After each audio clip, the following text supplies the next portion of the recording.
Hello guys! Welcome to my channel. Kumusta kayo mga guys? I hope you'll fine. Once again, I will share to you another episode of my video. Today, I will share to you isang kondisyon na marahil sa ngayon ay marami ang apektado. Dahil 18 and above ay maaaring makaranas nito. Ito po ay ang arthritis. Ano nga ba ang arthritis mga guys? Ito ay ang pamamaga ng mga kasukasuan o bahagi ng skeletal system kung saan nag-uugnay ang mga buto. Ang arthritis ay karaniwang naapektuhan ang mga kamay, paa, tuhod, siko, binti, balakang at iba pa. Lahat ng bahagi ng katawan na may kasukasuan o joints ay posibleng magkaroon ng arthritis.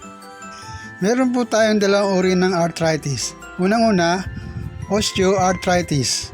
Ang osteoarthritis ay nagre-resulta mula sa pagkasira ng cartilage sa loob ng iyong kasukasuan. Ang cartilage ay gumaganap bilang isang shock absorber na parang unan na sumasalo sa iyong mga buto na pinipigilan ang mga buto sa paggiling sa isa't isa.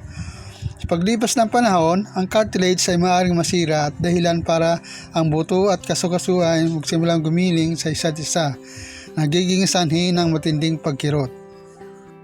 Ang pangalawa ay ang rheumatic arthritis. Ito ay nagdudulot ng pinsala sa mga kasukasuan na nagre-resulta mula sa iyong sariling immune system. Umaatake sa lining ng mga kasukasuan na tinatawag na synovial membrane.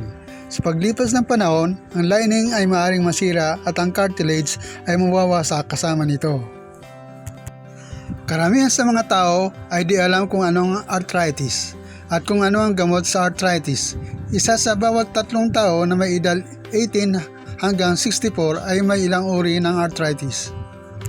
Mga sintomas ng arthritis: masakit na kasukasuan, panindigas ng mga kasukasuan, kabawasan sa saklaw ng paggalaw, at pamumula at pamamaga ng kasukasuan.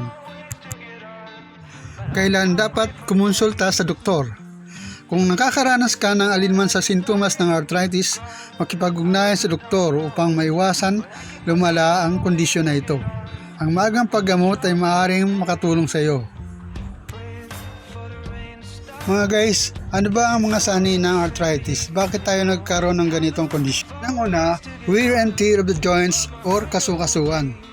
Ang pagkakaroon ng kondisyong gaya ng lupus na maaaring magresulta sa autoimmune response na nakakasira ng kasukasuan. Ang pagkakaroon ng gout o sobrang uric acid sa katawan.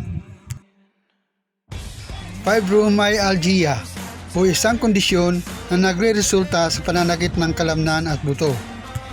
Ankylosing spondylitis, isang inflammatory disease na nasanhi ng pagdikit-dikit ng malilit na buto sa gulugod.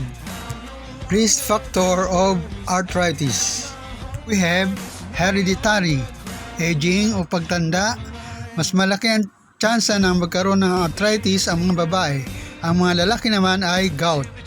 Ang pinsala sa kasukasuan ay maaaring magdagdag ng panganib na magkaroon ng arthritis.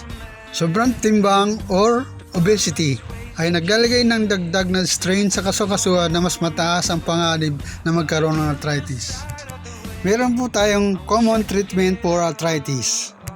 Mga non-steroidal at anti-inflammatory na gamot na maaaring ireseta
ito sa isang araw.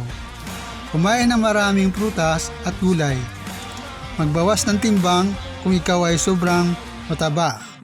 Panatiliin maganda ang postura.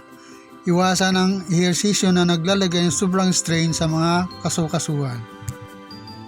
Meron po tayong maaaring inumin na gamot para sa arthritis. Tandaan po natin na karamihan sa mga gamot na iniinom ay para lamang sa mga sintomas ng arthritis at hindi pang matagalang gamot. Bago uminom ng mga gamot ay mabuting kumonsulta muna sa doktor. Ayan guys, meron din tayong mga herbal remedy. Nasa inyo na po kung anong remedy ang gusto nyong gamitin. So hanggang dito muna tayo mga guys. At shoutout nga pala sa mga subscriber ko and thank you for subscribing to my channel. Please watch another episode of my videos. At kung bago ka pa lang sa channel ko, kindly click the subscribe button and hit the notification bell so that you are updated to my next video. Thank you for watching and God bless us all.